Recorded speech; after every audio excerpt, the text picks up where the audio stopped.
But some leaders said, why welcome him? He's not the one who established here. Welcome him only on the places where he established. But some of the people in the local in Corinthians said, no, I am convert because of his ministry. Only you. But we are not. We are from Peter. We are from Cephas. We heard his preaching. And then, etc. like that. So, the local church was divided because they do not know whom to follow. And then it says that the only way for us, why Christ Jesus brought this triumph to us in restoring relationship, because when you receive Jesus Christ as Lord and Savior, you become a new person. Not anymore demanding, not anymore murmuring, not anymore commanding, not anymore self-centered, but Christ-centered. Bible said, let's go to that verse, 2 Corinthians chapter 5, verse 18 to 21. Can you show it there in the slide? I intentionally didn't do that because I want to stand long here.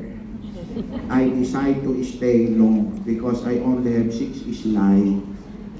Everybody read. Ako, hindi nyo mababasa, masyado yatang malaki. Anyway, all this is from God who reconciled us to Himself through Christ. Everybody say, reconciled us to God through Christ. So reconciliation is a product of relationship with Christ. Verse 18, verse 19, that God has reconciling the world to Him. Teka muna, may hinahanap akong verse. Okay. That God Christ, not counting people's sins against them, and He has committed to us the message of reconciliation.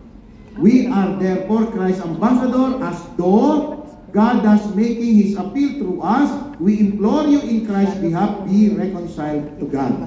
God made Him who had no sin to be sin for us, so that in Him we might become the righteousness of God.